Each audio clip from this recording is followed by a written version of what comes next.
Good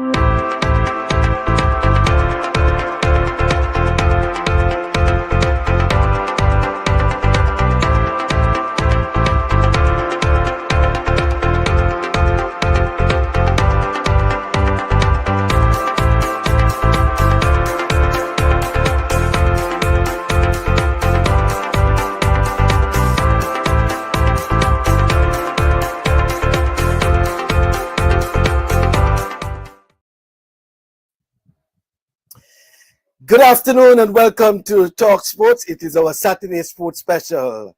And as usual, we always have some issue.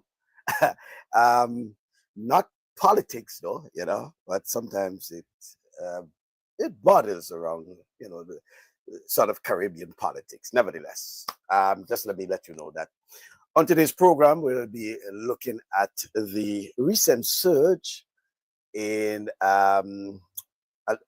switching of allegiance of Caribbean athletes, most of Jamaica. And as we said, even though it's nothing new, the surge in the switch of allegiance is something that is raising a lot of eyebrows across the region, particularly as Jamaica is seen as a powerhouse in track and field. It's been affected some way or the other. And to some extent, a sort of deafening silence by the Jamaica Athletics Association. They have promised to say something, I think, within the last 24 hours, but only to say, I believe, is only to say that we are not aware of, or we have not seen any, documents or whatever it is like that. So, nevertheless, we decided to call upon an expert to talk to us and to give us a sort of analysis of what's really happening, and one who basically has an idea, because I'm speaking of our guest, that's Dr. Gregory Haughton, right? And for those who don't know Dr. Gregory Haughton, he was once a former 400-meter runner, and to some extent, he was a thorn for a lot of Grenadians at the time, because he was competing among the likes of Aline Francique and others, right? And Dr. Haughton, somehow or the other, used to be, always there. He's always on the podium, I should say. And as usual, my co-host, Rudian Silvan, former quarter miler himself, is in Toronto. Let me say good afternoon to you, gentlemen. Good afternoon. Good afternoon. Good afternoon. Good to see you, Doc. Welcome, Dr. Haughton. Thank you very much. Right. Good to be here with you all. Right. So, Dr. Haughton, I was given a sort of rundown about before we get into the substantive issue, your resume as a quarter miler, a 3-time Olympic medalist, world championships, Commonwealth Games. I mean, I should have started since Carifta, right? All the way to CAC, Pan Americans, Commonwealth. You're a multi-time national champion of Jamaica yourself, okay? So fill in the blanks, Doc. Fill in the blanks. Well, I'll fill in the blanks just because you asked me. I won the national championship in Jamaica 5 times. I made 5 world championships, 400-meter final. I was fortunate to win 3 individual medals from those finals. 3 Olympic medals, 2 in the relay, 1 in 2000. I was a Pan American Games champion in 1999, the Goodwill Games champion in 2001. And I've been blessed. I've been blessed with so many opportunities to represent my country. So, it's a pleasure for you to bring me to talk about this topic because of what's going on now, because there are some things that I really want not just Jamaica though. I want the Caribbean nation to understand that today is Jamaica, tomorrow might be Grenada, tomorrow might be other Caribbean countries. So this is a very serious offense that took place, and I am happy you brought me on to talk about it. Well, thank you very much, Doc. Always a pleasure. And were you, first of all, Doc, were you surprised at all in terms of the announcement? Because there were a little I should say, little hints that something may be happening or taking place, because I recall the deadline was approaching, for example, for the national championships, which starts sometime next week, right? And there was the announcement that a number of athletes have not registered to compete. Mm-hmm. So there was something sinister, and some were, giving hints as to what may be taking place. But as an former athlete yourself, as a mentor, etc., and one who has been around, track and field, Jamaican track and field in particular, for so many years, were you at all surprised by the announcement? Well, I have my ears on the ground, so you hear things from time to time, and I heard through the grapevine that some approach was being made to get some of the athletes. I just did not know it was 4. In fact, when you look at the evidence, it says that it was way more than 4, but only 4 committed. So for me, I think that our federation should really be held responsible for this, because they were in a position to hear the information, just like me. It's just that I am powerless. I can't really do anything, and I don't have the authority to intervene in any way, because if it was up to me, I would have started the negotiation with these 4 individuals, because it was very clear who they were. So it just goes to show that when we talk about leadership in the Caribbean, sometimes we just sit back and just take things for granted. And because we can't calculate the amount of returns, money per se, that they're going to lose, I don't think they thought this was anything urgent. Now it is sinking in. And I am creating a narrative for them to understand that it is going to cost a whole lot to invest and find 4 more of these mature athletes who are ready to produce for Jamaica. So the leaders must take full responsibility for this, because they had enough time to acquire the information, just like how I did, but they chose to sit and do nothing about it. They saw that the athletes weren't registering for the championship, and that was that was one of the signs, and they did nothing about it. So, they need to come forth and they need to say what they know, and they need to express the impact that something like this is going to have on the future of track and field in Jamaica. Mm-hmm. In particular, the I know field events that was it hard, and so far only male athletes have committed, and not well, and the field events are actually medalists themselves, Yes. Quality, I should say, quality athletes. What sort of impact you think, as it is now, in terms of the 4 who have committed, that will have on Jamaica, and particularly leading up to the World Championships? Well, I think this impact is going to be very, very, very serious. I remember back in the days, we had a thrower by the name of Jason Morgan, and Jason Morgan was one of the first discus thrower we have that kind of paved the way. And it took a whole lot for Jason to be where he was. Jamaica really didn't do a whole lot to invest in him. But what we saw is that the athletes coming behind Jason Morgan, that they were a renewed way of thinking, because now they saw Jason on the national team, and it appears that the federation was doing a lot for throwers. And as a result of that, that now started to create a new mindset in Jamaica as to the fact that we can help the throwers and the jumpers, so to speak, to excel and achieve their highest potential. But what we see now is that there have been a loud cry for years to invest more in the throws, in the field events. And what happened at the last Olympics, where they only receive a majority of their medals in the field event, that I too was thinking that they would now put more effort behind developing our throwers, supporting our throwers. Now, I know that people may say that they don't have the money, but it takes more than money. And this is what I want the federations, not just the Jamaica federations, but federations around the Caribbean to know that it takes more than money. It's not just money. It is how you communicate with the athletes. It is how you support the athletes.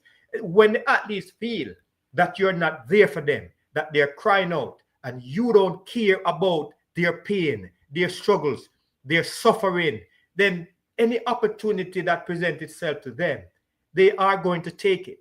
And I know one particular athlete well, and I know that he was struggling. He was crying out for help for years. We spent 3 years trying to get him to a particular point, but now he saw an opportunity, and because he feels as if our country is not going to lose anything, they just felt that, look, why not take it?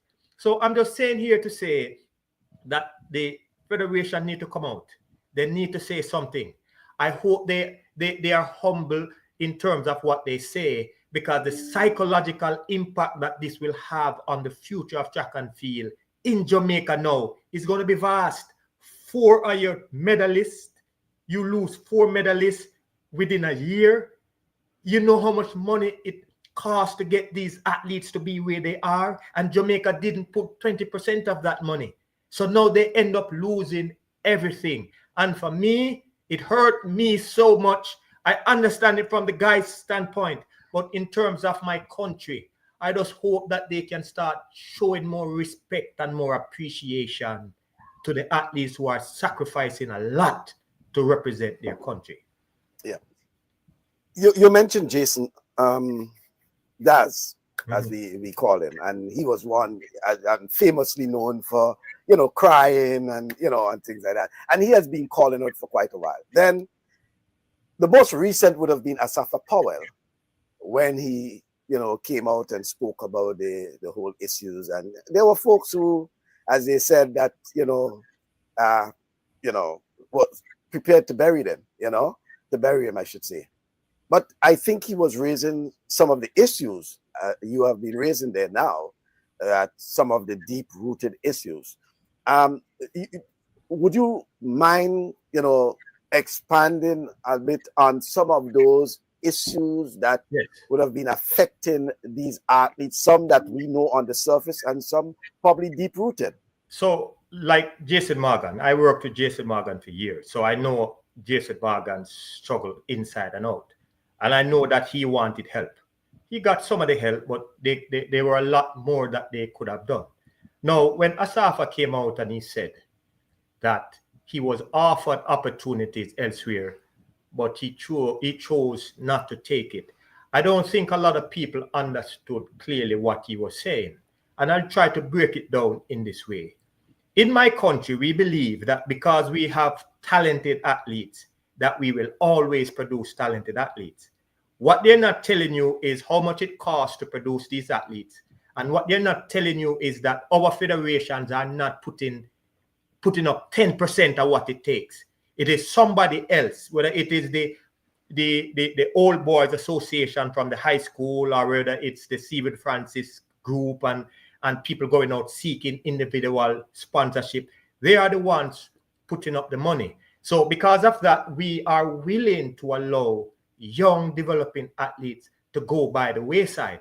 But what Asafa was actually saying that people really didn't get, he's saying that because talent in the Middle East, Turkey, Iran, Pakistan, and those places are hard to find, those people saw his talent, and those people appreciate the talent that he showed. And as a result of that, they were willing to pay handsomely to be a part of his world, which is what we now saw. Turkey saw these young developing athletes and see how valuable the talents are, and that they don't have these talents. And as a result of that, they were willing to pay these talents handsomely to show appreciation. I've always said this, that Jamaica need to appreciate the talent, the young developing talent, and they need to do more. Because I was around in the early 90s when the talent was there, but we weren't getting, it wasn't materializing into medals. I paid my dues. We paid our dues. People such as the Catherine Scott, the Ines Turner, the Rudolph Mighty, all of us came up at a crucial time. But what we did with our performances, we opened the minds of the young developing athletes for them to believe. And because of that, more support and sponsors came around. So when we took it to the next level, it made it easier for people, the world, to see that we were young and developed and we were ready to start producing medals. It took years for that to happen. So I want Jamaica to know that it's going to take years to develop another Hibbert. It's going to take years to develop another Pinnock at that level. It's going to take years to develop another Stoner. He's our first in that event, and you are now allow him to walk away so easily. How are we going to replace such talents within the next 4 years? It is going to take a whole lot of time, money, and other forms of investment to make that happen. And I hope that you're thinking about it that way. Rudian? Yes, certainly, Doc. Pleasure to see you again. Yes. We both was at Sydney together. Yes. I competed in Sydney as well. But certainly, you hit the right on the nose. Last week I was on a podcast where we was talking about the exact same thing. And in terms of these athletes get to a point where the money in the sport is no longer there. And we see that Michael Johnson was trying to do something to bring something in to help a lot of these athletes coming in. But when you have a situation where those federations is not the backbone of those athletes, then the opportunity open for them to leave.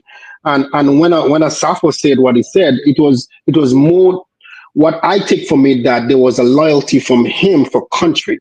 That's what I get from what he was saying. But for these athletes now, it's not loyalty for country, it's for their family. So the opportunity comes for them, so they gravitate on it. Now it hurts, and it's not only going to stay in Jamaica, it's going to open up. It will open up to other countries, other federations where they are not doing what they're supposed to do, and these athletes are suffering. They are crying out. I'm here in Canada, and the athletes right here in Canada is crying out. And the government is not, the support is literally not there for them. And what they're giving them can't even do nothing for them. So there's something is about to shake up, and it starts with Jamaica.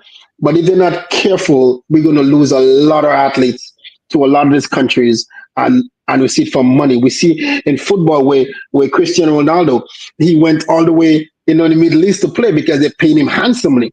He's not like he's going to compete for the country, but the money. When the money is there, then those type of things happen, where the opportunity for athletes to just jump and take it. And in track and field, the sport where we love so much, where we know the money is not there for a lot of these athletes.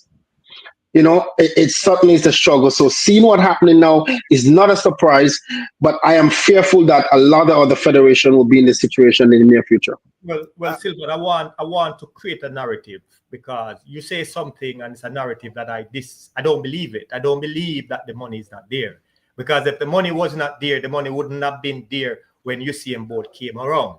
The money is there, but they just don't want to invest in the athletes. Like, for example, in our federation, we negotiated several different deals.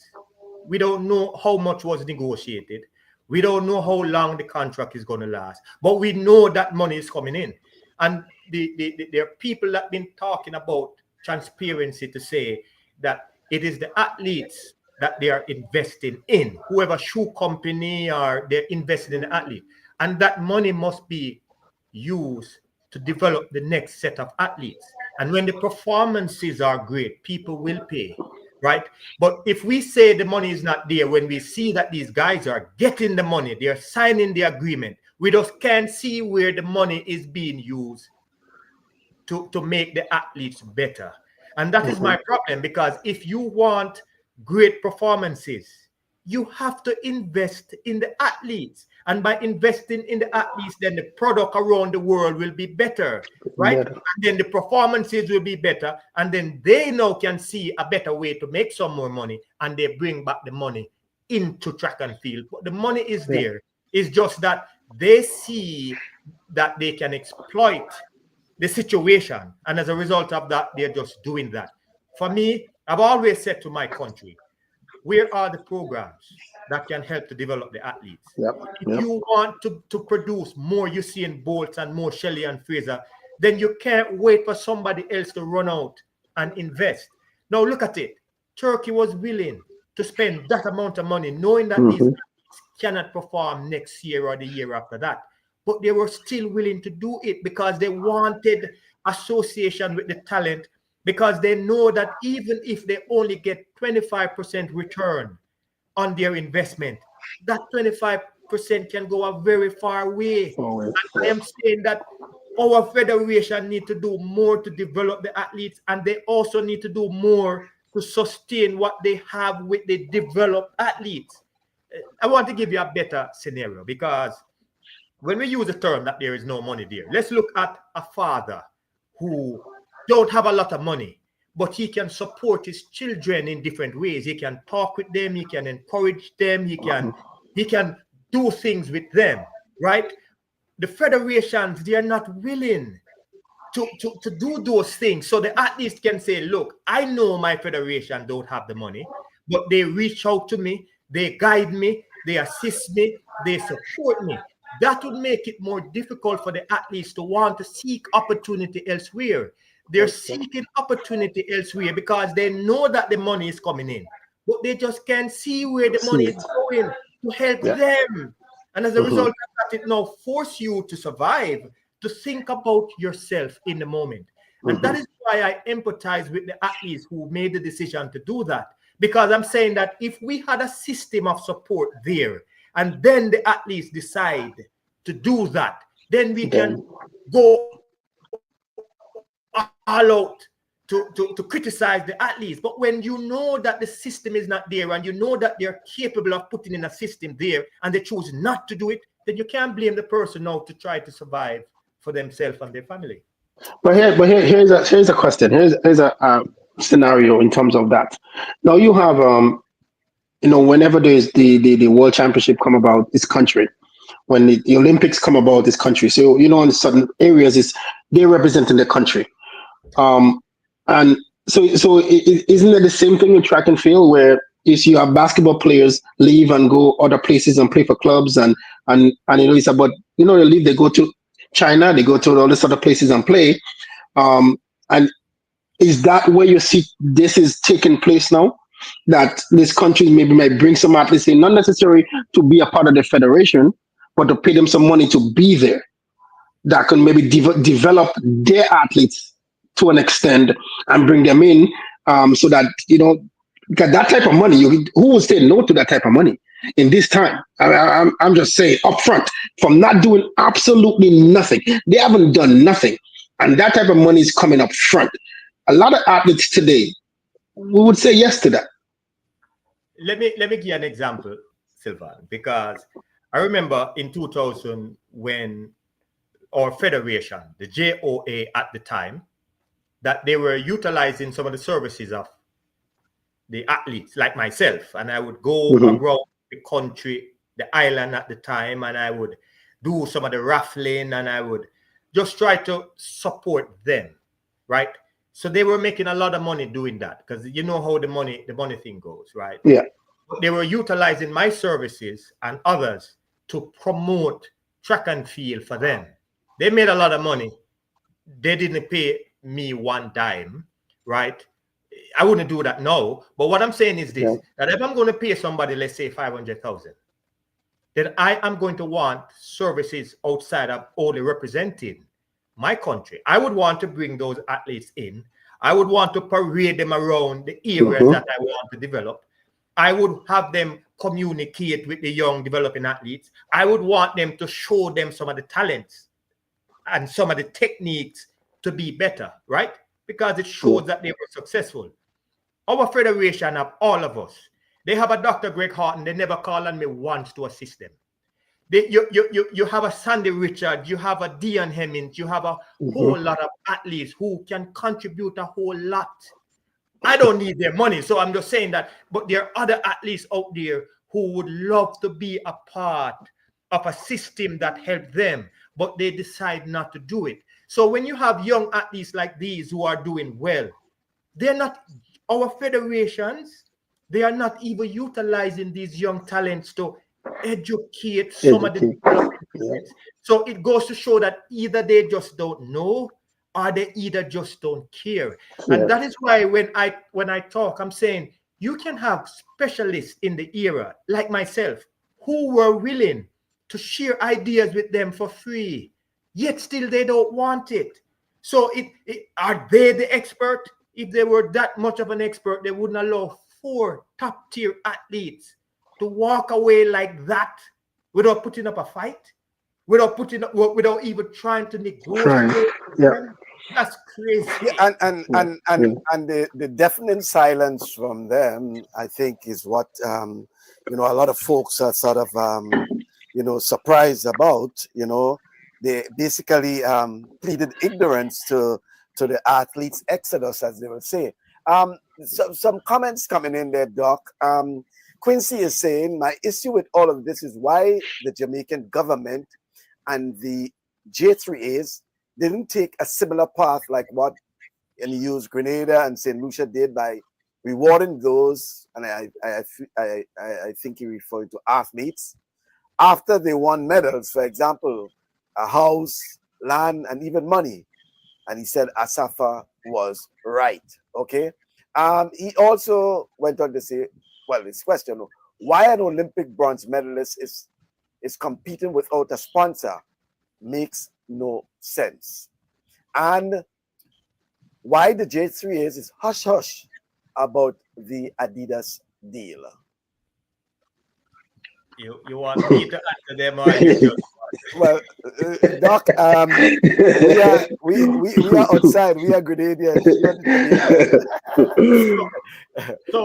So these are all good questions. Now, I've always said this, that if they're going to put a system in place that is going to reward athletes, the system must be transparent. It must be very clear. It shouldn't be that a Dr. Greg perform well and he gets a house, and a Daddy McFarlane perform equally as good and he got nothing. It shouldn't be that way. I think there should be a tier, one that they can afford to say that anyone who brings in this medal, or anyone who makes this final, or anyone who achieved this over a period of time, that there is something there for them, right? And it must be consistent. But what we find is only a certain amount of people would get the reward, and you don't even know because it's kind of hush-hush. I don't like that. I believe in equity. I believe in fairness. I think that all of us as athletes go out there, whether you're a jumper or a sprinter or a scorer, and we make sacrifices. And if we are able to win a medal or win medals, then you can't pay one person and not pay the other. And I think that has been a major issue in our federation, because we want something that is clear-cut. It is there for the world to see. And when we perform well, we get the reward. And when we don't perform, we don't get the reward. So the athletes now cannot say that the system is unfair because some is getting and some is not getting. Certainly, I agree with that, because I also think too that's why I always talk about when you represent country, you had to work hard. It's not easy to make the Olympic standard. It's not easy to make a world championship standard. So you had to work hard. I mean, it might be circumstances on the day you're not performing to that top tier because of whatever the reason is, right? Because it's on the day that matter. So, but they're representing the country, and I think there should be something for them when they represent the country, regardless of a medal or not. Some would be higher than some because of medals, but I think if an athlete is not appreciated, he's going to go where there's appreciation. And I think that's what we are seeing. And a lot of things are like that. And like I said, I'm fearful for those athletes who may not make a finals, who think they're capable of making a final, because the Jamaica, you had to be top 6 kind of thing, right? And the same thing in the US. Not everybody that will make a US team, but they probably could make another team in another country. And you look at how they've been supported and how things going on. Is that's the fearful that I'm worried about where this is going to lead to, because of that's the way this started. Would that be that situation where athletes now saying, I can't make a US team, so I need to go somewhere else? That's what I'm afraid of. But Doc, switching allegiance is nothing new, as we started off by saying. I mean, athletes always have been switching allegiances, right? It's nothing new. I think what is concerning now is the amount of athletes who are doing it at one time. And possibly the others that probably looking at the deal and saying, "Hey, you know, my family first." So let me clear this up. Let me clear this up with you, so you can see the bigger picture. An athlete who make the decision to compete, who is not in the top tier, to run for another country, they are doing it because they might not be able to make their own country team. But when an athlete, these 4 caliber of athletes, they are 4 of the best in the world. Yeah. So the model that the Turkish government is using, they're not going after the mediocre athlete. They're going after the young top tier athletes. And that is what makes it dangerous. It is dangerous because those athletes are already made that transition into the professional arena and they are good at it. They already won medals. That is the danger. And you say the danger not just for Jamaica, but we can say it probably if, for example, a Julian Alfred, for example, you know, well, I know Kirani has passed that stage already, but you understand where we're coming from. In the case of Jamaica, Jamaica has a depth, right? They have a depth in terms of athletes, quality athletes, but you can see other territories like, and I'm just using Grenada, St. Lucia, St. Vincent, you know, probably even Trinidad and Tobago, right? Where you have athletes that may gone professional among the top in the world, and then some other nation dangle something in front of them, and because it is something that can take care of them and their families, right? They will put that ahead of patriotism. Patriotism doesn't pay. They will tell you that patriotism does not pay. As they say, it does not pay the bill. So the athletes have bills to pay. So let me put this, Michael, in perspective again. Because when I say where I sit, I see the danger to all of this. Now, you said that Jamaica has the depth. This is our first Olympic gold medal in the discus, right? Young 22-year-old young man. And there was no discus thrower of his magnitude. So it is going to take, and then who is behind him is much, much older, who is ready to transition. So the depth is not really there as we think, because it will take some more time to produce another one. Now, the danger is that if our federation sit on the sideline and hold that concept to say that the depth is there, then they're going to make the worst decision of their lives. Now, look at it this way. No one knew that the last Olympic Games, 80% of their medals would come from the field events. No one knew that. And the reason why that was surprising, because everybody was saying that they were ignoring the field event, and they have been doing that for years. So the danger is that we only had one individual medal in the Olympics, and it was produced by Stephen Francis and the MVP group. And we are saying now that if you look at the rate that we are losing medals, it seems like we can only depend on a Stephen Francis, which is a dangerous thing, right? So when you have 4 young, it's not 4 old athletes who are getting out of the system. When you have 4 athletes who will be between the age of 21 to 24, Campbell is a little bit older, and you have them walk away at the prime, that's a major, major, major blow to any federation or any organization. Now, when it comes to the money, there are a lot of us who wouldn't take the money if we were treated with that level of respect. And that is what Asafa is saying too. That he didn't took the money because he knows that there's a lot of backlash to taking that money. Because I can tell you this, that these 4 athletes, they won't be walking around Jamaica like heroes. I can tell you that there would be, a lot of them is going to be scorned. They're going to be banished. That is the price they pay for taking the money. I didn't want to go back into the West Indies cricket way back in time when they went somewhere else and took South Africa. South Africa. It's very similar. But when they came back home with the money, they did not enjoy the money. People felt that they betrayed them. So I'm not saying that to say, let us put this in context now, that this is going to hurt the Jamaican Federation more than they imagined, right? And this is going to hurt the athletes as well, because their image is going to be tarnished maybe for the rest of their lives. And I want us to understand that. But also, if I may say, go ahead, Michael. I'll go after. Yeah, Chenny had put up something here that let's create a scenario. Caribbean associations invest all they have, 60% of all possible resources available to them, on athletes from a young age. An athlete starts to excel, and a country with more financial resources makes a bid for those athletes and change allegiance to a third country. Would it not be a case that those with more resources will wait till we produce quality and then lower our athletes on financial rewards? How do you propose associations prevent this from happening? Right? That's one from Chenny.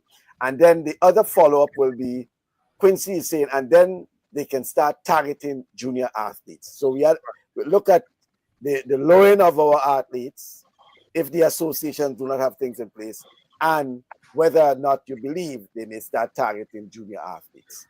That is a very, very, very, very good question. Now, I can tell you this, that based on what transpired now, the World Athletics is going to intervene and they're going to make it harder. Remember, it was only 1 year that the athlete would have to sit out. Now they're telling us it's 3 years. 3 years. None of those athletes can compete for Jamaica or Turkey anytime soon. So that is going to be a blow to them in a whole lot of ways. Now, what Quincy just said about targeting the junior, the penalty is not as severe when you target junior athletes. And so when you, so I think that might be the next strategy. When you target the junior athletes, you can develop them the right way and they can still compete for your country because of the age difference. So I think that's what a lot of these countries are going to start to do. Now, I believe that if the country is serious about producing good quality athletes, they need to start recruiting some of the coaches. They need to hire coaches and allow the coaches to develop their talent instead of going out and stealing other people's talent. Now, I do agree that throwing money at some of the athletes who may need the money, it's a good way to get them to be rich overnight. But at the end of the day, you're going to make them rich at whose expense? I can tell you that these young athletes' legacy is going to be tarnished forever. All right. Rudian? Yeah, so you see, now, if we go back, in my time, your time, before our time, how federation have been treating athletes. A lot of these athletes never leave. We never leave. We suffer. We know we do a lot of things. We go to meets. We go here on our own. We find our way. We ask for help. Help didn't come. But we still continue on. The generation today is different from that era of athletes. As you can tell, the generation today, this money is what really speaking to them today. We see that so many athletes is being sponsored now. Good athletes, sponsor. You see Puma, especially Puma is giving a lot of sponsorships, and it's not legions now. We're just talking about sponsorships and this fact with money in this time that we're living in. Now the athletes is really speaking out. Is that a sense of rebellion to federation?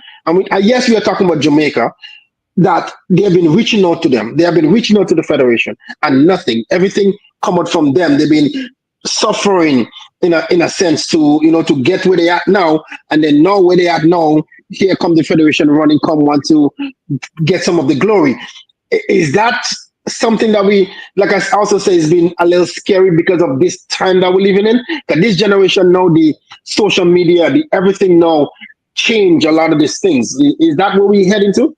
hold on, before you, Doc, before you respond to that, and I want to just put a cap on Rudian's point, whether or not for too long we have been looking at sports as recreation rather than a business, a sports, a profession, I should say. So the sportsman and the sportswoman, whether it's the athlete, the cricketer, the footballer, right? Gone are the days where it's just recreation, you're just having a sweat or whatever it is. It should be considered as a lawyer, a doctor, a police officer, etc., etc. And therefore, the point that Rudian is making is that some of them are now waking up to the reality that this is not just recreation, but a profession, and I must be rewarded handsomely as any other profession. So let me put another context on this, Michael, because our federations understood clearly that this was never a recreation sport for us. Why? Because there were always money at stake that they were capitalizing on over the years. There were always contracts, millions of dollars worth of contracts at stake. There were individual sponsors coming up, investing in the federations. So it was always a professional thing for them. And they saw where a lot of them could make money off the back of the athletes. We are saying now that things and times have changed. Athletes now are more aware now than they were before. They now want to be paid. It is the responsibility of the federations to market some of these athletes and make them more marketable so they themselves can make more when they negotiate the deals. The gentleman asked a question about the Adidas contract back in the days. I remember when the Chinese company came to Jamaica several years ago, they wanted to triple the contract that was there. And the rumors on the ground said that it was rejected. These contracts don't go through any consultation with the athletes in any way. And if the athletes are the one carrying the weight, shouldn't there be a committee there for them also to have a decision as to why would you take a small amount of contract over a bigger one? The more the contract, the larger the size, the more we can benefit as athletes. So you now are hoping that the individuals who are representing the athletes and the federation and the country is making the best decision that can help everyone. We saw with the Adidas deal, where it said that they would invest in tracks and some of the development of the athletes to help them to transition into the professional level. Why were they willing to do that? They were willing to do that because when these young athletes make it to the next level, there are way more for them to gain. And this is what I've always been saying to my federation, that it is time for you to start investing more in our athletes and our international athletes, because it increased the value of the contracts that you now seek. Because now instead of getting 5 medals, you can now get 10 medals. You can now negotiate more. You can now implement more programs. You can offer more support for the athletes. This is what it comes down to. And this is something that they are not willing to do. And as a result of that, you will find more athletes sit out. You will find more athletes depressed. You will find more athletes not willing to compete for Jamaica with the fire that we used to compete with. You will have more athletes who are just going after the money and they don't care about the development. I am saying that the leaders of our federations need to set the tone. They need to come out. They need to speak clearly to the public. They need to speak clearly to the athletes what their intentions are, so we can be a part of whatever they're doing. But that's not something that you're going to get. The question is, why? Let me put up something here. Lincoln Deputy is saying the practice of poaching top talent isn't new. Rich countries for years have been doing it for years with doctors, nurses, and other professionals. The U.S. used to handsomely reward Cuban baseball players and other Cubans who defect. Poor countries always will have a challenge keeping their top professionals at home when millions are being dangled at them in foreign.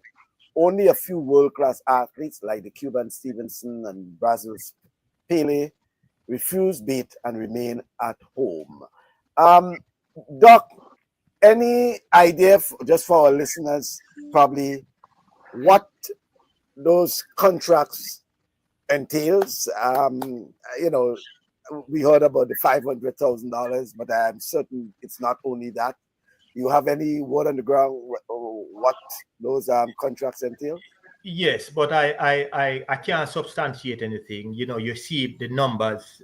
When it comes to contracts, there's a whole lot of things that you have to discuss. It is said that they are going to be paid 30,000 a month plus bonuses and perks. I can't validate that. I can't verify that.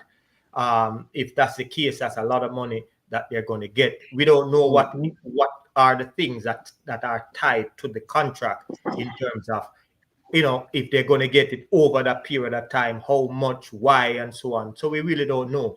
But what I can say, the figures that they're throwing out there, that's good money for any athlete, especially at that level. Hey, Doc, let me ask this question. You said that the athletes today, they might be scorned. No, they wouldn't be the same in terms of how they be treated.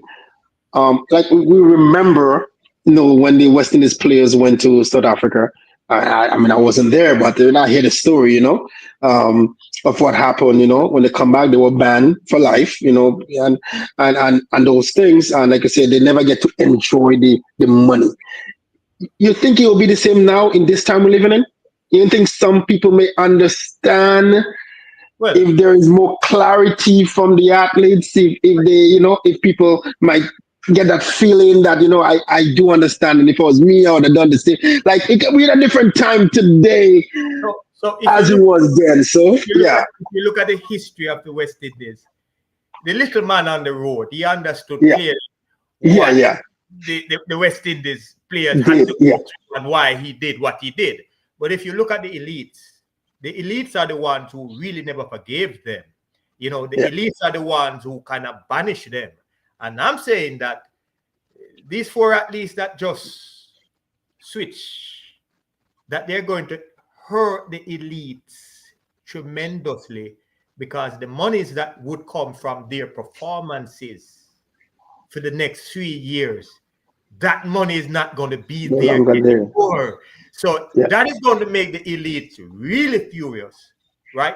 Because you're playing with their monies. Yeah. I get that. It does. But like I said, to a few of the home people, they might understand.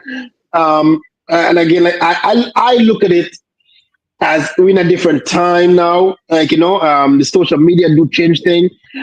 If they speak up and say this is why they go, people might have some sort of, feeling, because like I said, in the end, who to blame is the federation, hands down. I think it is. I don't think they invest as much as they can to those athletes. I think they missed that opportunity, and they're probably sitting back. That's why they don't have an answer yet to put out, because they want to make sure that it's clear to their understanding and what benefit them. And it opened up the eyes of other federations to say it is time for us to look at our athletes and invest in them. Yeah. Because let me tell you, I have an athlete right now, and when she looked at this and she said to me that will really make her think. She said if that opportunity comes for her, she will really think about it. So because she feel that she's not hearing from the federation as she's supposed to, and she not kind of thing. And I'm just going based on how the athletes speak, right? So let me put this way, because I just saw a message up by Sports Globe, and he said that they don't respect the athletes, right? It is true. I can tell you from my own experience. I can tell you from what other athletes are saying, that when it comes to respecting the talent, think about it. If someone was willing to pay $500,000 for one medalists for Jamaica. That is showing you that you're putting some respect on the talent, right? And our federation couldn't even give them $10,000. So when the gentleman is saying that they need to respect the athletes, Yeah, I am athletes, telling you certainly. that I have a PhD in business management, and my own federation don't even see the need to have me talk to one athlete. I take it upon my own to go around the island on my And do own, it. inspire and motivate athletes, and I'm doing it for free. It is just my way to give back because somebody gave back to me. But what I'm saying is that if the federation respected us, if they value us, then they would have people like myself and others to go around and inspire more of the athletes, get them out of the situation and help to transform their lives. But they're not going to do it. It's just too much work, Silver. It is. Chenny says the lessons here is governments and associations should not take athletes for granted and also wait till they secure success to engage them. Tell me one Caribbean government or association that is investing in our athletes before success. Well, Michael, I asked a question over and over for my federation, and I asked some of the people, I said, look, can you name one program that is in effect now that is inspiring and developing and supporting any athletes? Just give me one program that the average man is aware of. And I asked that question to several individuals who were supposed to know, and no one can name one program. Can you imagine? We're producing so many athletes over the years and not even one official program. Think about it, Michael. So, is it ignorance, or is it just lack of empathy? What is it? So all the, I mean, frightening. No, if you're saying that, so it's just sheer talent by athletes from Jamaica, right? Right. But there isn't a sustained program to develop the talent. Right. Is that what you're saying? That's what I'm saying. And I'm talking on a platform that is not a Jamaican platform, but I believe that we're Caribbean people and we're going to talk. And I want anybody who's from my country to understand that I love my country. I want the best for my country. I love all athletes. I want to help all athletes to achieve their full potential. So with me talking this way, I'm not trying to bash my federation in any way, but I want them to understand that the times are changing. I remember when I look at the West Indies cricket, I was a proud fan of the West Indies cricket. It hurt my heart now to watch them suffer the way how they are suffering, struggling to win a game. And I'm saying to my country, with all due respect and with all love, that there are things that you can do that can help the athletes to achieve more. Don't let something like this happen again. What just transpired with we losing 4 athletes, it's one of the worst things that can happen to a country. We have to understand what is going on and we have to start doing things different. I've been saying it over and over that we need more programs. The athletes need more support. The athletes need to know that our federations care. They need to be able to pick up them phone and can find someone who can help them to get through some of the emotional trauma that they are faced with, the psychological trauma. Sometimes these athletes go to these track meets and they're not able to produce, not because it was a physical issue, but the stress that they're faced with. I can speak about Campbell because I know his situation intimately, that he struggled. The guy just told you he had no contract, right? He was struggling. So you can't be too hard on somebody like that who now decide that there's an opportunity there to help himself and his family. But what I'm saying is that my federation need to put these things in place now, because if they don't do it now, they're going to pay a more heftier price in the future. And that may also be, Rudy, and a clarion call, not just Jamaica, but for us, for the Caribbean. And for the Caribbean. And by the way, not just track and field, right? No. Sporting associations, Sport in general. sport in Yep. general, right? And So certainly, Doc, and it's listen, man, Doc, it's listening to you is frightening. I mean, I'm listening to you, and you're saying that you speak to some people who is in position who's supposed to know what program that help this young generation, and they can tell you that's frightening. That means we're looking at all these athletes that is coming up just from pure talent. Yeah. And that's what it is. They're coming up from pure talent, and there is nothing there to support them because not all of them could make character team. Not all of them that could maybe go to champs. And we have seen a lot of great athletes coming out of Jamaica who never went to character, who led bloomers, and they go through the process. So just to think about what they had to go through to get where they are now.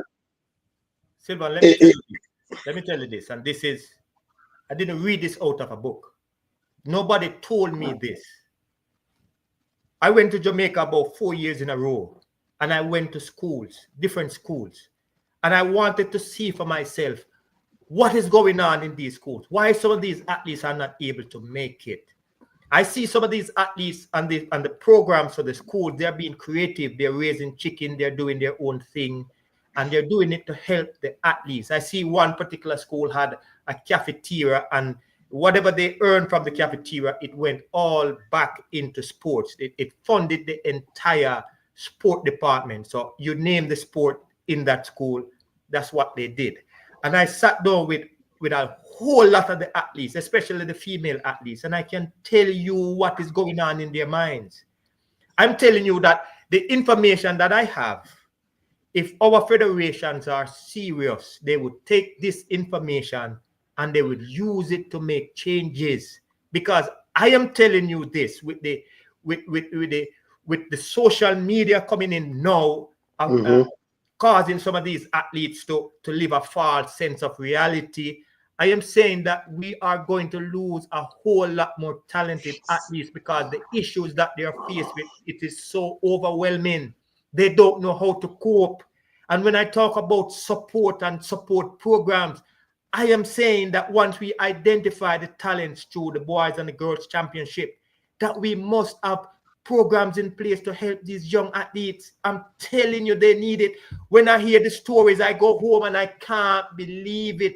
I don't know how some of these athletes perform the way they do with the amount of stress and anxiety and issues that they have at home and at school. And that is why I am respectfully saying to my federation that now is the time that you take a deeper look into what is going on. Take a deeper look in the programs that you want to develop. And you have to do something now, because if you don't do it now, I promise you the next few years we're gonna look back and regret it.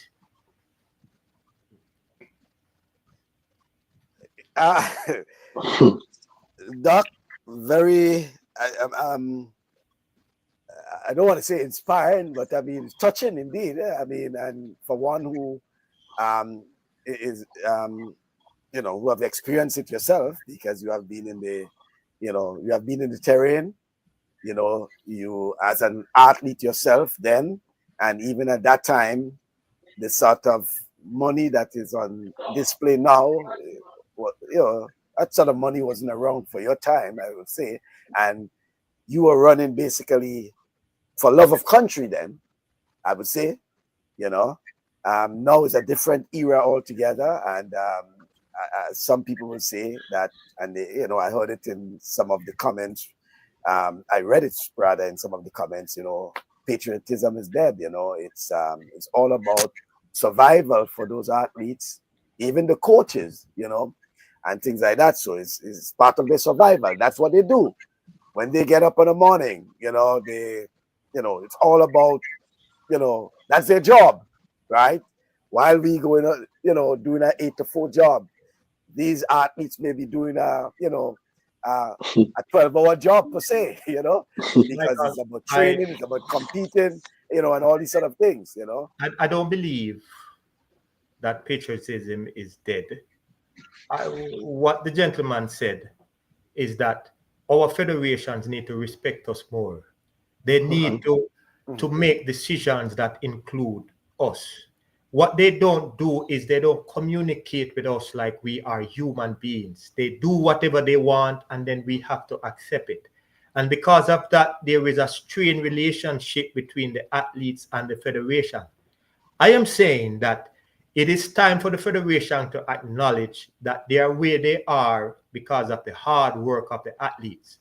They don't know how to manage talent because they haven't been managing the talent. It's somebody else doing that. They're not nurturing the talent in any way.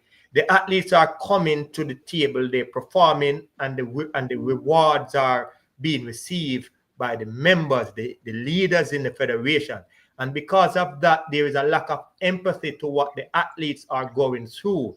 And I'm saying that the time now is you have to connect with these young athletes and you have to show them the level of respect. I'm saying show them respect, and I'm not just talking about money, but you must let them appreciate. You have to show some appreciation as to what they are doing to put you in the position that you're in. But you now can't be disrespecting the hands that are actually feeding them. I've never seen a president, think about it, I've never seen any of the president of any one of these federations running for the country. They don't run for the country, they don't throw for the country, they don't do anything. No, I am saying that if they're in a situation where they are good leaders and they're managing the talent, then we can respect that. But the first thing they need to do in terms of managing the talent, they have to reach out and build a better relationship with the athletes on a whole, period. So communication is important, right? Here's a question for you, Doc. So that's a very good question. And I am one of them who don't believe in trial and error, because while I was going through my time, I had to experience a lot of things through trial and error. But the thing about it is that I have a very expansive mind. So I can look at patterns and I can see what's going on and I can make the adjustment. And then I had a lot of discipline, and I was open to accepting information. But not just that, I had some people around me that was very supportive, and they were able to guide me through. Like, let me give you an example. In college, it was very easy for me because somebody else was footing the bill. But when it was time to leave college, I eventually I had a contract because of how well I performed in school. But I hit rock bottom because of personal issues from 1996 to 1998. My managers reached out to Michael Johnson and Coach Hart in Waco, Texas, and they asked for a second opportunity for me, or a first opportunity for me to be there training with them. Now, the people that I had during that time, it just didn't work for many reasons. But when I had the opportunity to train with Michael Johnson and Coach Hart, I now started to put a group of people around me, people who cared, people who would give me honest opinion, people who I knew had my best interest at heart. And it took some time for me to get there. So I am saying to some of the athletes today that be careful of some of the people that you have in your corner. Make sure that they're qualified to give you real up-to-date information. Now, Michael Johnson said it this way, that when he went out and he hired people to be a part of his team, it was not for those people to outshine him. It was for those people to give him the information that he's paying for to make him better. And I think that is the problem that a lot of these athletes are having, that they're bringing in people in their circle who want to be better. And because of that, they may do things that are not in the best interest of the athletes. And I'm saying that athletes development is important to me. And athletes development should be important to the young and developing athletes. And as a result of that, they need to find people who not just care, but people who have the lived experience that can help to navigate them through some of these muddy waters, because I can assure you that the mud is going to be there. You're with me? Don't learn through trial and error, because it's the worst way to learn. And especially when you're an athlete, you only have a limited amount of time to achieve your full potential. So if you're going to go through trial and error, you may never make it. So that is how I navigated through these things. I had people who I could trust, and I had people who cared about me, and it helped tremendously. All right. Doc, I want to thank you very much and give you the opportunity for some closing remarks. Certainly very inspiring, very touching, and I can feel your sense of patriotism, if I can use that word, to Jamaica. But no, your urge, of to give back, and you mentioned some names, for example, and I was thinking about, yourself and whether Merlin Otti, and you mentioned, Dion and others and things like that. So, and I asked myself, I wonder why, just as how, at one point in time we were asking it about in cricket, for example, why they don't use the former greats, the likes of yeah, the and great ones, to inspire, to motivate, to mentor even some of our cricketers, right? We have seen here and there they try to do some things, but there isn't a system in place. There isn't a program in place, and I assume people might be asking, well, how this is happening, and Jamaica is still producing some of the best track and field athletes in the Caribbean, for example, even at the junior stage. But it appears from what you're saying, it's just sheer talent. The youngsters are very talented, right? And unfortunately, there isn't a program in place, as you're saying, that can harness these talents, to move to the next stage. And what we're seeing there probably may have a rippling effect, and not just in Jamaica, as you say. Jamaica might be today, but it might be Grenada or some other country in the Caribbean tomorrow. Some final remarks from you, Doc? Yes. So let me say this: that even though I love my country dearly, I love all people. I love Caribbean people because we are from a similar walk of life. If you look at those who compete in track and field, is that these are people from humble beginnings. These are people who are looking a way out. And because of that, I am willing to help all people, because your goal is just as important to you as my goal is to me. And because of that, I created a company by the name of Haughton Mentoring Group to guide individuals who want to achieve great things out of life. Now, with that being said, I want all the Caribbean islands to know that this is Jamaica today, but tomorrow it might be you. You might invest a whole lot in developing a young Kirani James. And when he's at the peak of his career, someone may offer him more than you. So we, as people in the Caribbean islands, we cannot compete with countries like Iran and Turkey and Pakistan and India in terms of money. But what we can do, we can create a system in place that can show our athletes that we care. We can create a system in place that will support them through some of the terrains that they will travel. One of the most challenging phases of an athlete's development is moving from the high school or the collegiate system into the professional arena, which means that if you genuinely want to help the athletes to transition, you must have programs set up to help them to transition through those phases. And these programs must address their psychological needs. The programs must be supportive, and it must be backed up with love and appreciation and honesty.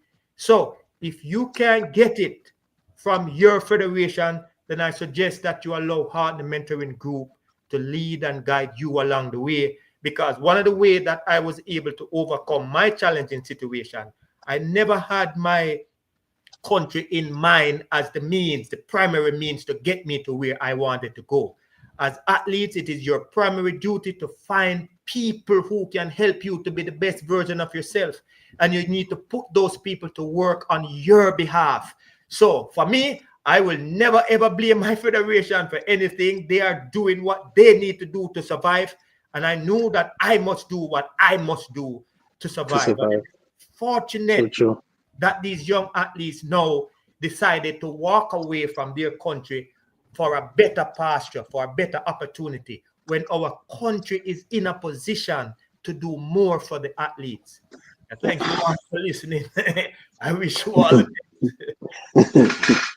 Yeah. And Doc, I certainly I do wanted to ask you something off air. If it possibly permit Michael just to give me your number and I can give you a call if that's okay. Yes, you have my number. Yeah. Okay, so certainly thank you for that. Like I can ask you off air and so forth. But thank you very much. Certainly, like I said, you say some things that scared me, but it's real and it's true. And I really hope. I mean, like I said, when Michael started this program, he brought me on. Our job on here is to to give information. A lot of it is our own personal feelings, and a lot of it is facts. And we try to bring the people on to get the information so we could actually share with the audience. And that's only what it is. It's for sports in general. So certainly, I really hope that somebody is listening from a federation that is also saying, it's time for us to step up. And I really hope that somebody out there is on this program now listening to you and saying it is time for them to go back to their group and say, hey, we need to start looking out for the athletes and caring for them as much. Because like you said, you lost 4 athletes.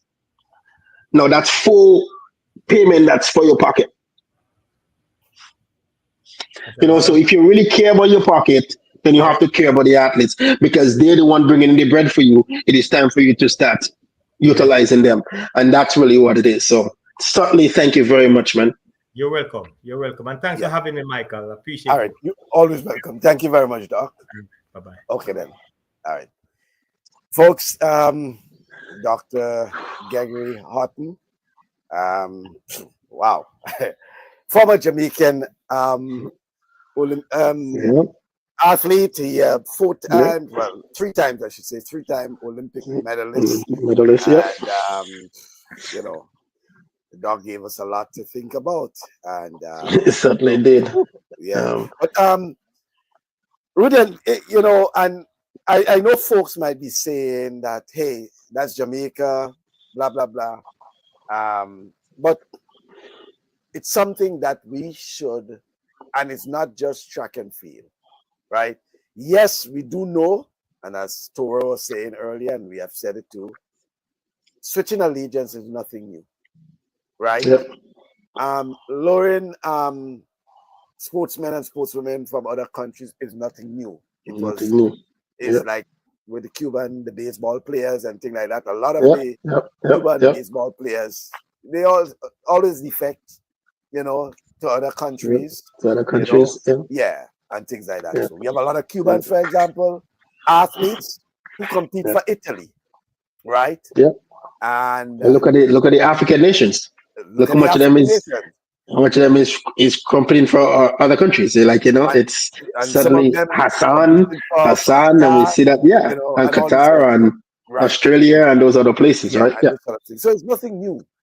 But what is frightening is that how many it's home. Those, but it's home.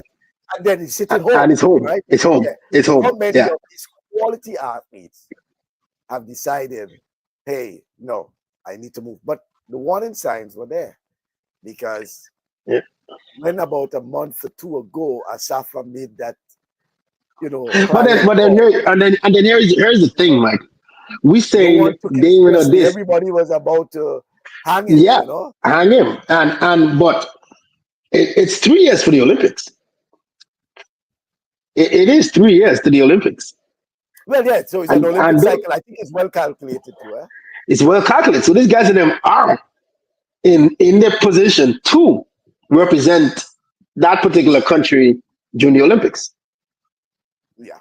Well, I think it's well calculated. They really put it in plan. So now you're looking at, if that's the case, now you're going to have World Athletics going to come back now and start saying something might have to go in place.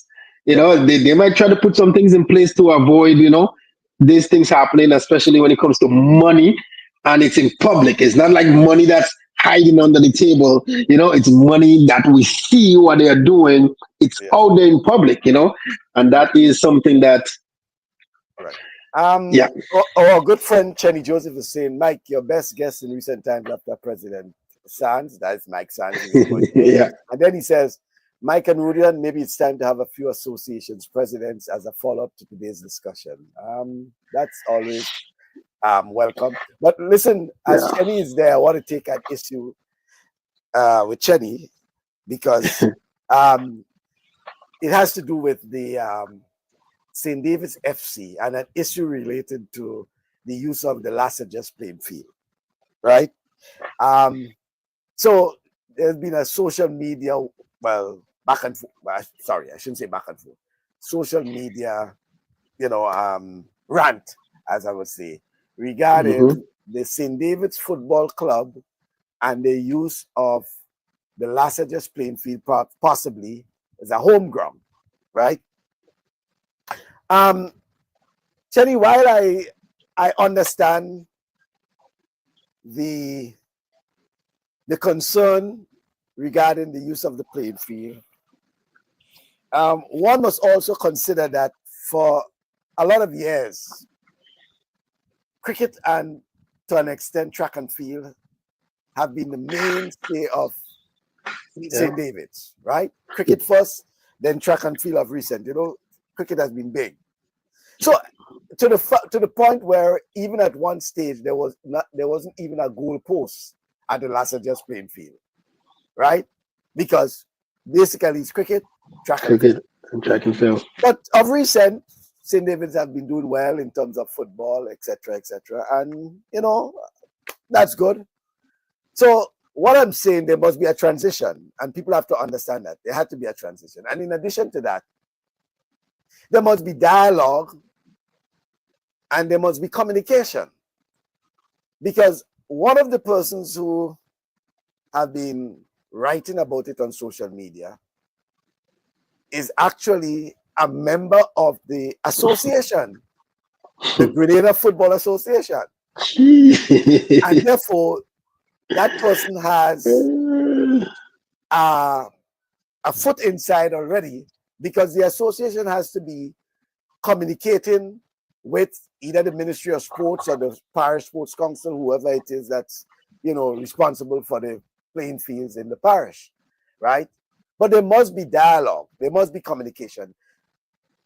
For a religious organization to be using the playing field, let's say 2 days ago, 3 days ago, they must have had permission granted for the use of the playing field.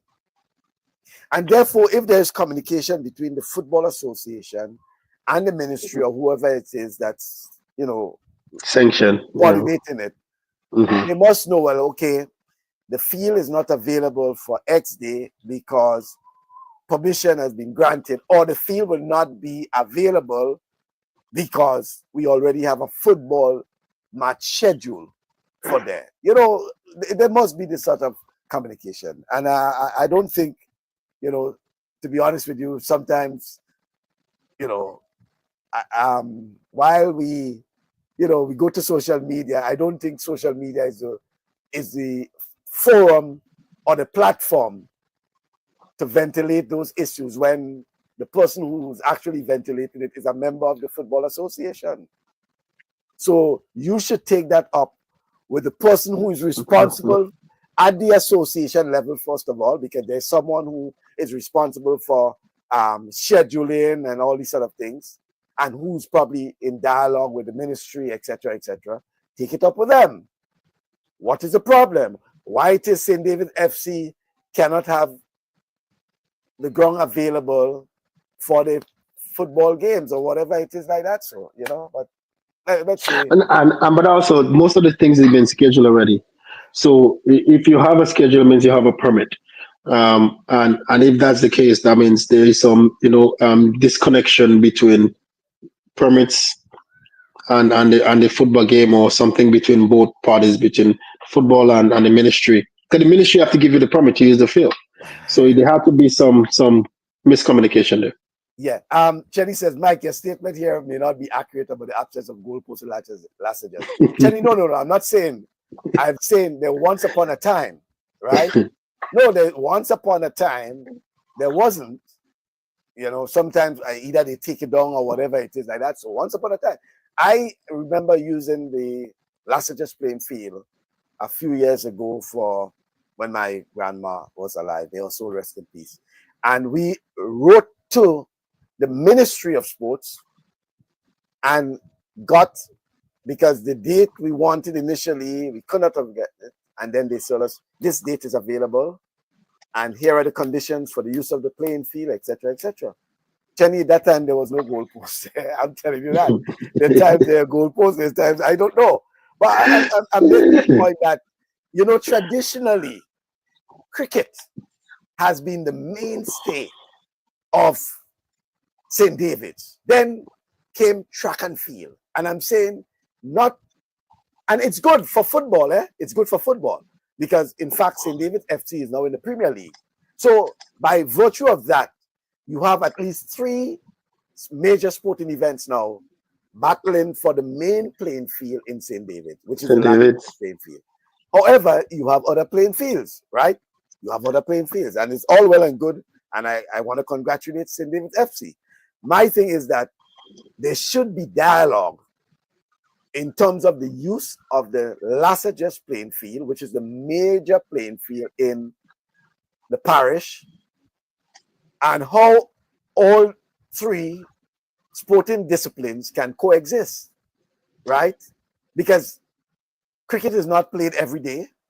Football may be played probably twice a week, and because we're in the football season, right? Yeah. And track and field is probably out of season or going out of season, whatever it is like that. So, right? So there shouldn't be any issue regarding football at this time. But there must be communication between the Football Association and those who are responsible for the playing field. That's all we're saying, right? Chenny's typing more. Chenny's typing. Once upon a time, might have been the 1960s. All right, Chenny. This is another issue. Every community needs a multi-use community ground. Our playing fields are extremely active. Right. That's it. Yeah. That's what I was getting to, Chenny. And I want to agree with that. Right. Because, you know, I thought about Malmont and all these other areas. And I mean, and by the way, you know, some of those community grounds are well kept, right? Well kept and very good, you know, for playing. But, you know, playing a game in lasages have a little more prestige. It's like playing at the stadium, if you understand what I'm saying. It's like playing at the stadium and not a Tantine or Queen's Park ground too. Queen's Park, you know? Yeah. It has a little more vibes, a little more prestige.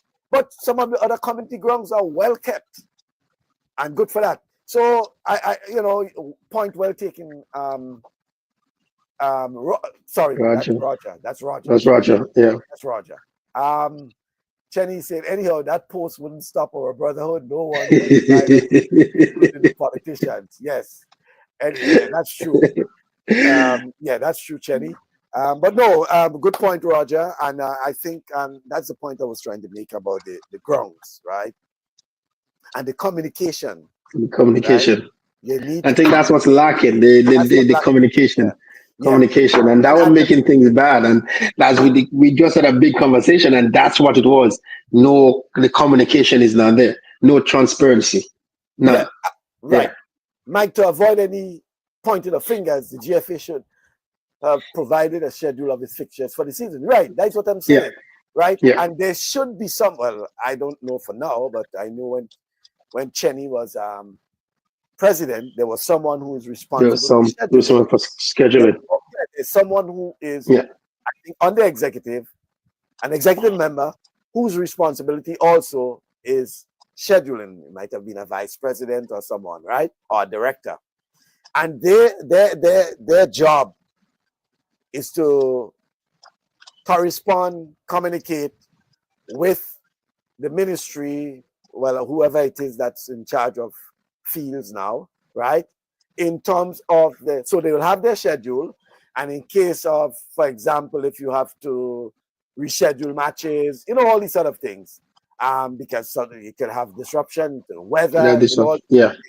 And they also are communicating with the teams, With the right? To teams. Yeah. ensure, and because if you're dealing with scheduling, it means you also have to deal with the referees, all these sort of things, A lot of right? things you have to deal with. I Yeah. don't know what is the situation now. I don't know if there's someone responsible, and things like that. So, but I knew that when Cheney was president, that was taken care of. So you never really had that sort of issue in terms of that. The second VP and Bruce Swan were responsible. Right.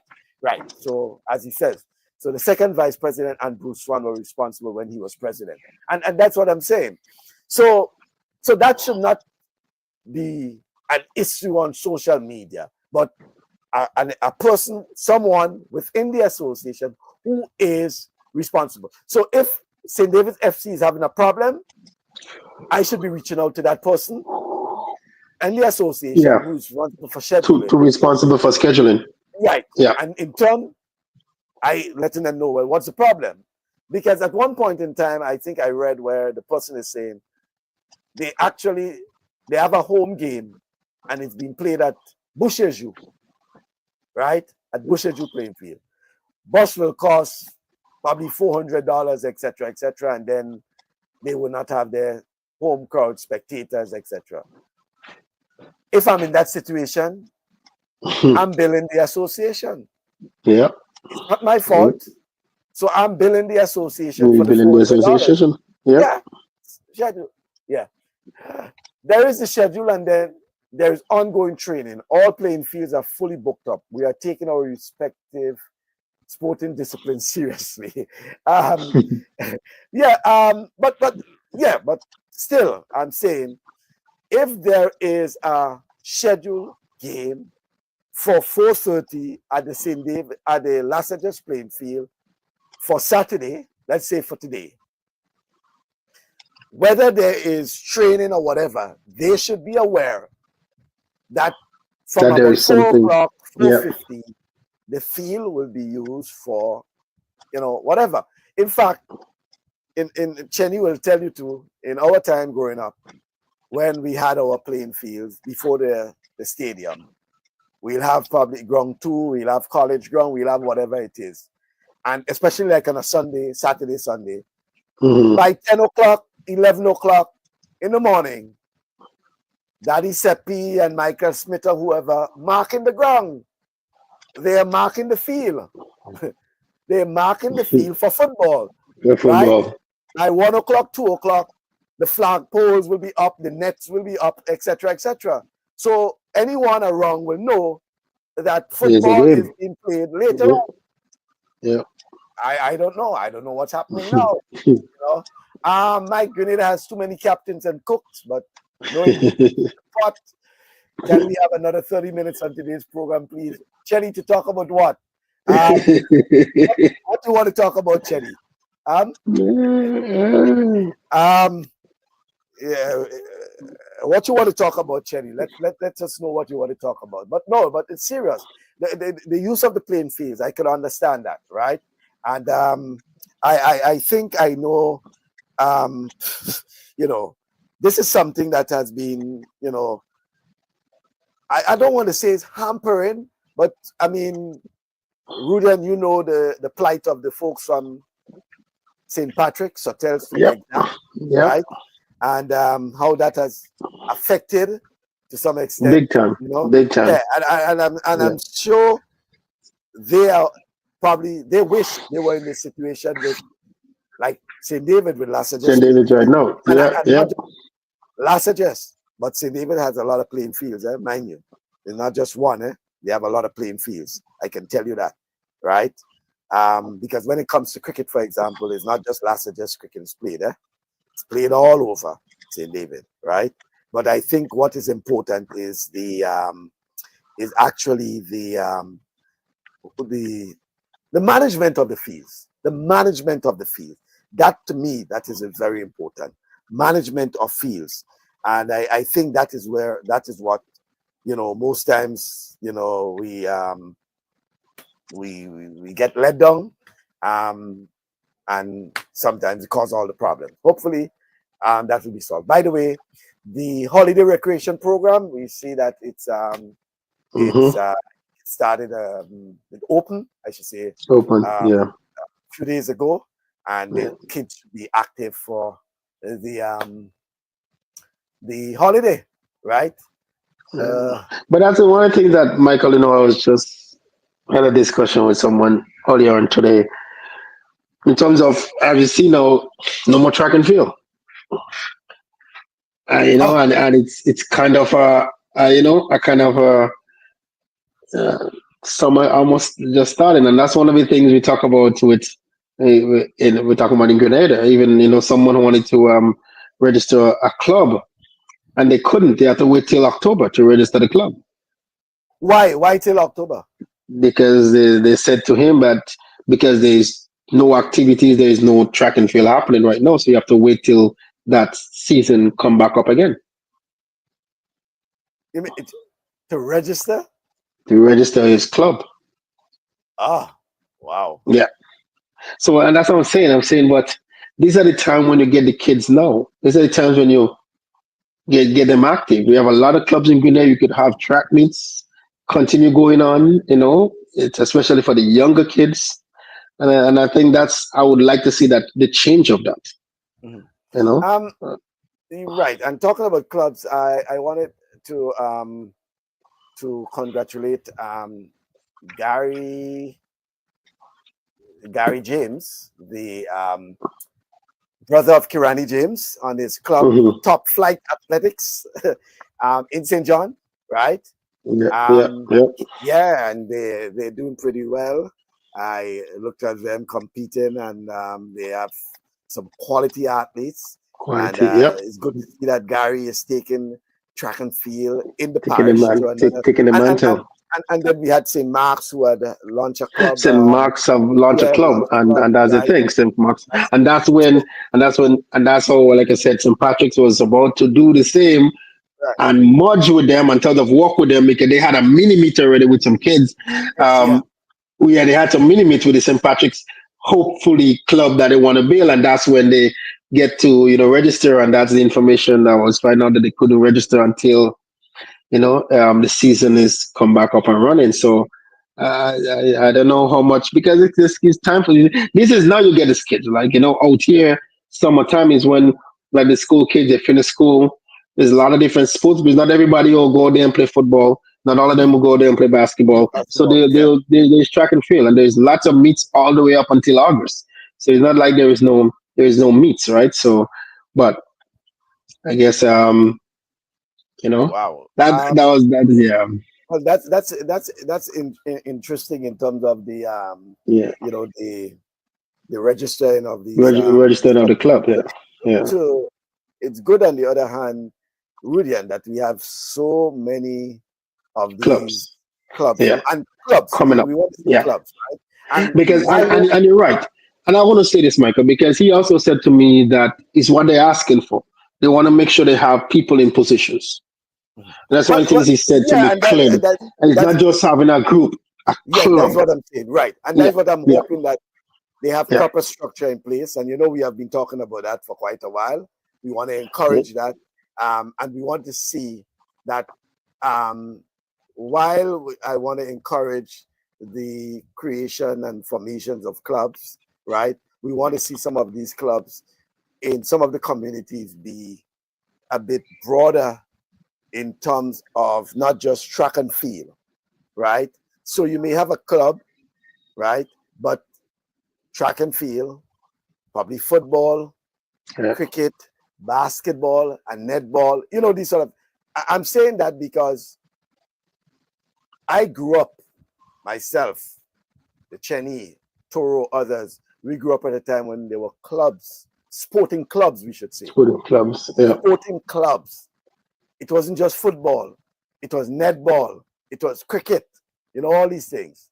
Yeah, sporting clubs with, and some of these administrators, right, eventually went on to become top top. administrators.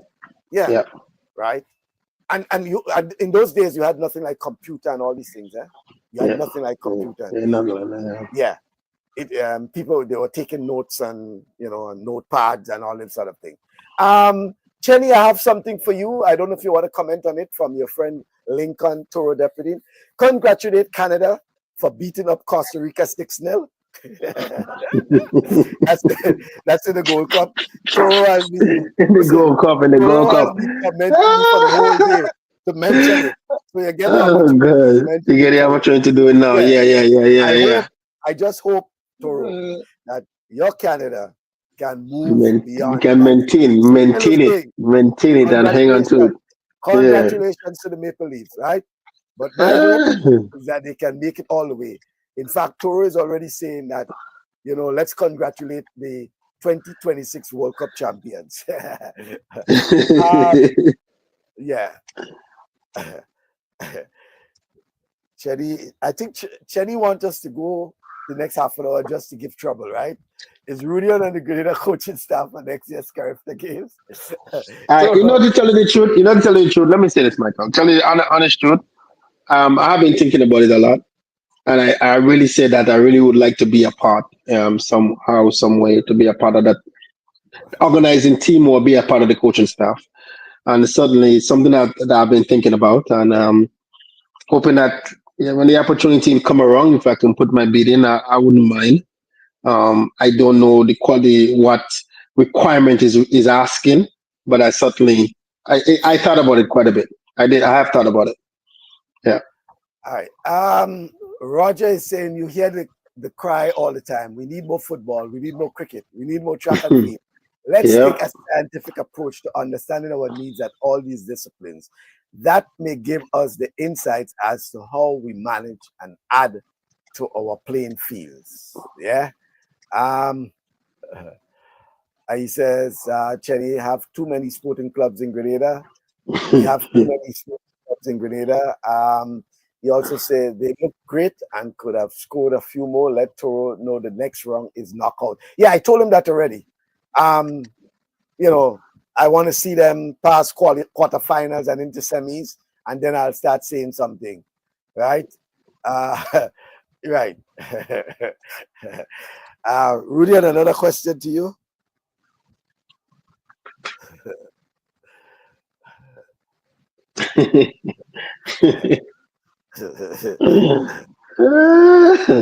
Yes. All right. Certainly, the answer is yes. Not your answer, Chenny. Yeah. So we into the Gold Cup now, and we into so much happening, because we have the Gold Cup, Rudian. We have the World, the FIFA Club. FIFA Club, yeah. World Cup, right? We have cricket on. In fact, Australia and West Indies getting ready to start the first test. The second test will be in Grenada in early July. Right? We have women's cricket on. South Africa is in the Caribbean. It's playing the West Indies women. What a game we have. By the way, we still have track and field. We had we have to congratulate what's her name, Miss Ross from Georgia, for winning national title.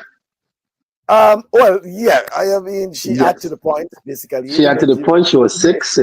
She's an All-American. Yeah. Not just her. Well, yes, their school, Georgia, won NCAA, but also, I must big up my girl, right? Yeah. Or, how did she do? She didn't place in terms of medals, right? But she was the only one from her college. School. Yeah. Wow. That actually was an NCAA. Make it to the NCAA. The only one. Wow. Which is good, which is big. Which is a good thing. And that certainly is a big thing, that certainly is a big thing. That is a huge thing, for sure. That is huge. That is big. That is big. Yeah. Toro Bass, before you and Rudian leave, say a prayer for West Indies boys in their upcoming series against Australia. Only prayer and Mr. Reid could save West Indies boys from a solid whipping. Oh, and I'm still rallying around them, boys. I'm still rallying Yeah, around. I'm still hanging on. I'm hanging. I ain't letting go. I ain't letting go. I'm still rallying around the boys. Yeah, yeah. I ain't letting go. I ain't letting go Still, yet. it's still what I say is a bad patch. I'll treat it as probably Brazil going through a bad patch, and then Going you through a know, season. They go through a season, and you have Toro. You got to understand that too, Mr. Deputy. That you have a lot of countries that go through that. It seems like our West Indies is going through it for years and they can't come out from it. But we have Italy. When you don't see Italy in the World Cup, that tells you yeah, something. That tells I, you that, what's I going agree with on. that. And Yeah. when you see Brazil even sometimes struggling to make Struggling. That's what's going on, And then you hear about some teams that never hear about, score a goal. That's a big thing for them, and those things for them that certainly is. yeah, it's like Canada beating Costa Rica. That's a big, yeah. Yeah, it's huge. That is Costa huge. Rica, But what a I few years ago, Costa also Rica, but, Canada. but Michael, personally, what I would like to see, even those smaller countries, is that they are investing in the football players. They are investing in football to see what's happening. To see those little countries. Yes, it might hurt Jamaica seeing those four guys. Not necessarily for Jamaica, but help the Federation of Jamaica seeing you lose four athletes. But they see something in those athletes. And that's what's happening now. Countries see things in people where they want to bring them into that they can help them develop in some form or some way. And that's what really is. So they are seeing a bigger picture because the money they're giving is nothing to them. Because the thing about it is that parents, our youngsters, right, will, and as they said, you said it, Dr. Greg said it, our young athletes will be targeted next, hopefully, right? Yeah. And Mm-hmm. the parents now will have to make a decision. No teacher, no Listen, I asked. principal, no sports minister, no prime minister Yeah. Yeah. could get involved. If a parent decides that That is. Yeah. this is best for my son or daughter, yeah, Well, somebody said to me that what I asked this question on the show to someone. I can't remember who it is. Is Jamaica really focused on the junior development athletes? Because a lot of these athletes stayed home now. And we talk about especially with Puma coming in and giving the sponsors, like Puma giving sponsors as like raindrops. So a lot of these young athletes are getting the sponsorship. A lot of them is staying home. So are they developing those young athletes? But that comes from the clubs. It's not the federation. yeah, It's the clubs, right? Go ahead. really, yeah, and that's my concern there. If a lot of the athletes are staying home, and we have to understand with what's going on, the geopolitics now, especially how it's hard to get into, well, they said for some of the colleges and all these sort of things. Mm-hmm. Yeah, yeah. All with the immigration, this, that, and the other, and things like that. So some parents may be a bit skeptical of their kids going off to, North America in particular, and these sort of things. So you'll find a lot of them staying home now if they can get a proper club to train, et cetera, and they can enroll at a local college, and things like that. Yeah. It's less for them in terms of cost and, all these sort of things. What we may see happening is that we may find countries now have an opportunity to come at your doorstep to recruit those athletes. But that's why the next conversations, which hopefully Toro, you might like that conversation. It is time for Canada colleges and universities to step up, hire coaches, and develop their sporting program here in this country. It is time. What do you mean? You're referring to Canada, right? To Canada. It is time. Oh, because is it? But can the Canadians provide? Like, can the Canadians fill the void? Well, that's what I'm saying. It is time for them to start thinking about it and fill the void. Because if you look at this scary part of a lot of athletes now losing out because of the immigration situation in this time with the leadership and how we going in the United States to go to the United States. So it's time for Canada to say, hey, as how Turkey see an opportunity, it's time for Canada universities to gravitate an opportunity and start bringing some basketball players from the Caribbean and other places, some football players from the Caribbean and other places, start developing the track and field program and start the volleyball. It's time for them to start doing that. But how do they start? They have to start by hiring coaches. It is time for them to start hiring coaches and then have a program system next, almost like what the US have. Because some of the money, a lot of the money they invested in hockey, probably they can go towards other sports. Yeah, and because they've seen, like I said, what's happening now, especially with the US. There's something they should have been jumping on, and start having talks. Yeah, but that's a good point you make there. We probably have to develop on that. Yeah. Chenny saying, whenever you guys are in Grenada, including Toro, we'll take on some politicians in a win ball match ahead of the launch of the sports symposium. Chenny says, please don't mention it, my team, Manu, finishing with my jersey number this year. For the local football fans, there are 3 Premier League games today and 2 tomorrow. Oh, 5. You have 5. 5 games in the next 2 days. Right. Wow, that's nice. Yeah. 3 today, 2 on Sunday. 2 tomorrow. Yeah. Lincoln says, Brazil going through a bad patch like West Indies. Cricket gone and leave West Indies. And Brazil hasn't produced a half-decent team for 25 years. Brazil mostly living on its repetition, and I am a Brazilian fan. US sporting programs have one thing in common, an academy. Academy? Yeah, an academy. Yeah. Mike, I'll arrange for you to do a program with John Tomlinson, who has come to Grenada with the sole objective of preparing more athletes to excel internationally. Thank you, Chenny. So going back to that point you made, Rudian, regarding Canada picking up the void. The void, right? Because it's, when you talk about North America, USA, Canada, right? Gone are the days where folks used to go to the UK, that's England, for academics, right? And possibly cricket, right?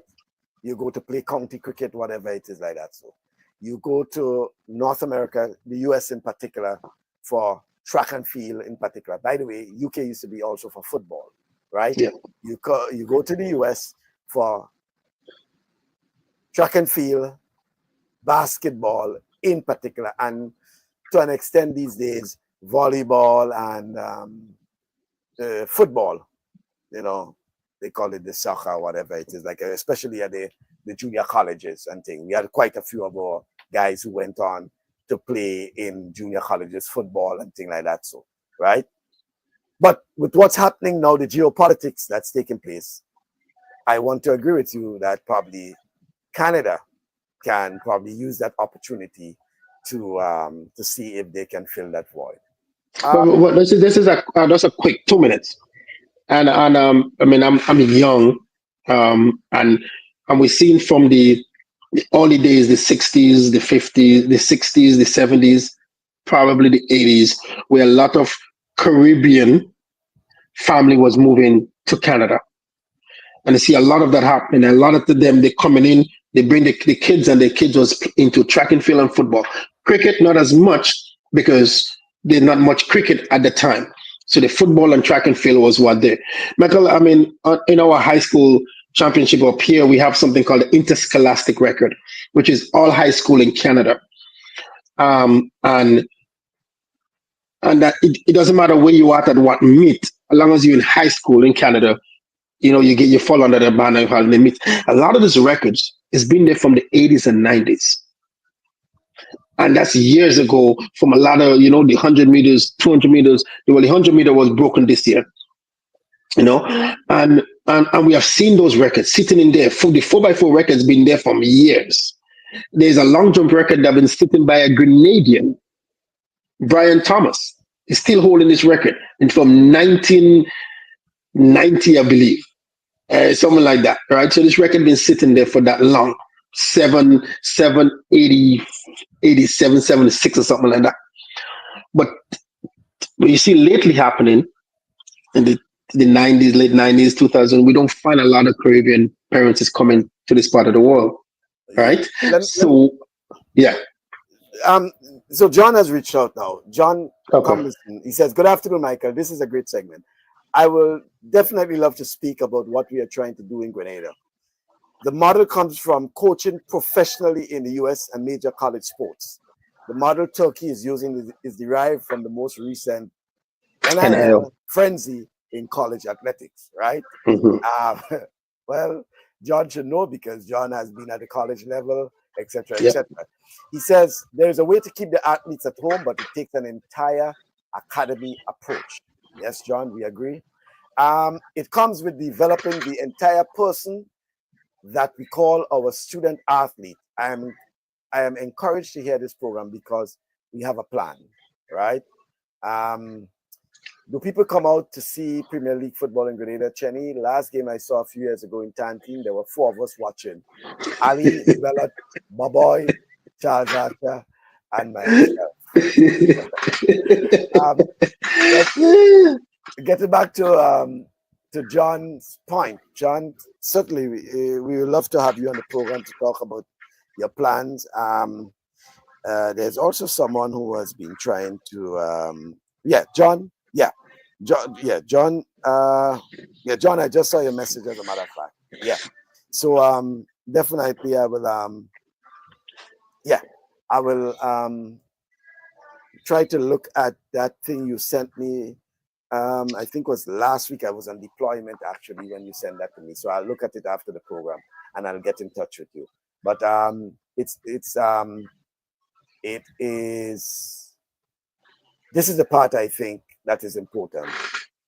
A way to keep our athletes at home, but it takes an entire academy approach. Right? Thank you, John, for that. Right? Ladies and gentlemen, that's according to Chenny. We now come to the end of today's program. Meet us at the TalkSports bar, where we shall continue the discussions over a cold lager. Right?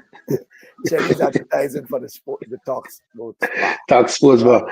He and Roger have to get together and organize that, you know. No, they started the discussion already, guys.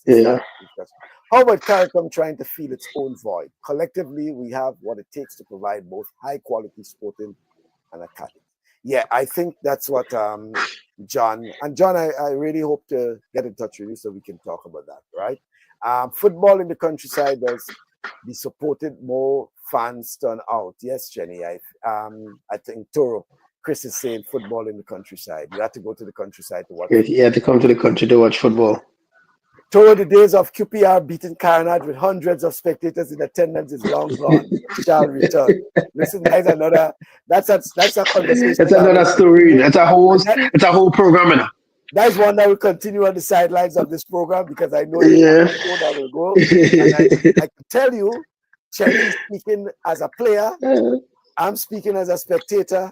With Chenny's sister as a spectator, my mom as a spectator, and I don't want to talk about that. Chenny is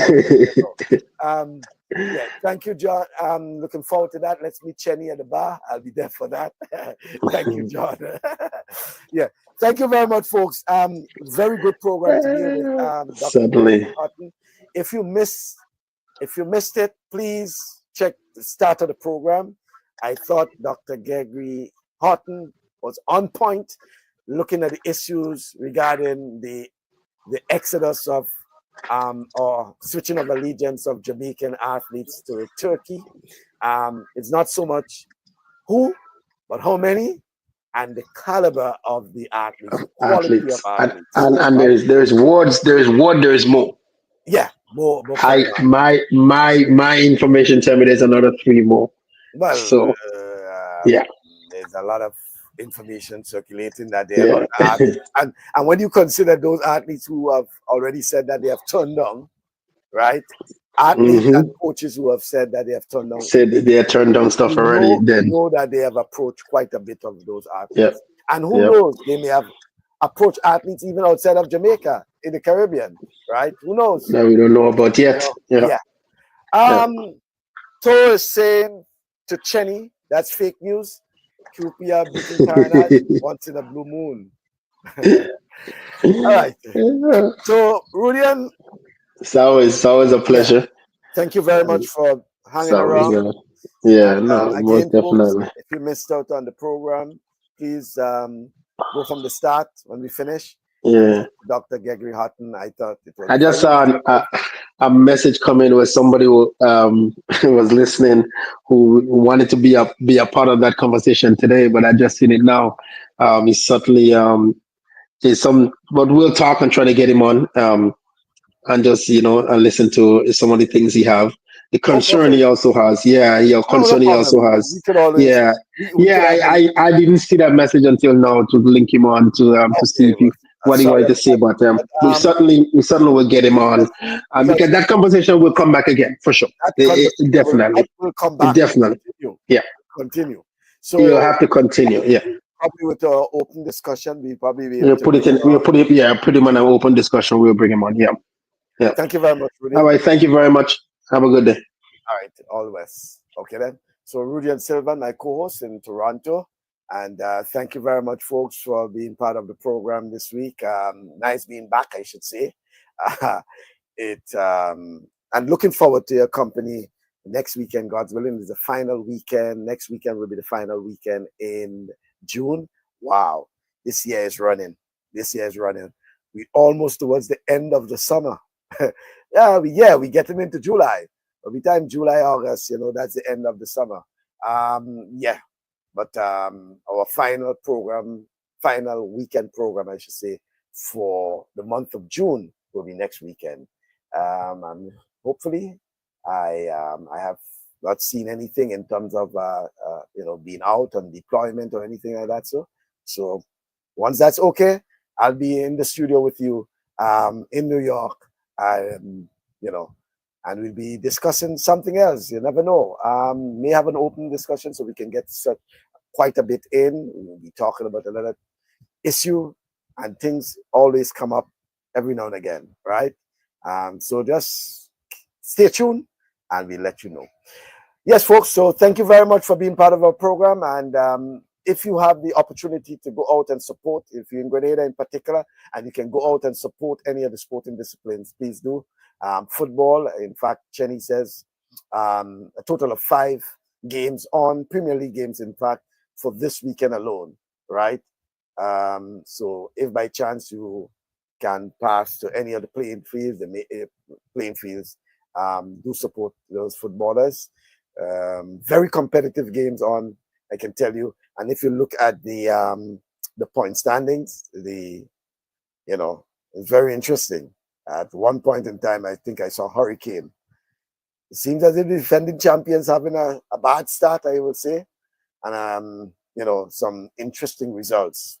Still early in the season, we should say, but still, some teams are dropping some crucial points. Crucial points, yeah. So that's all for this program for this weekend. Until then, do have yourself a pleasant weekend.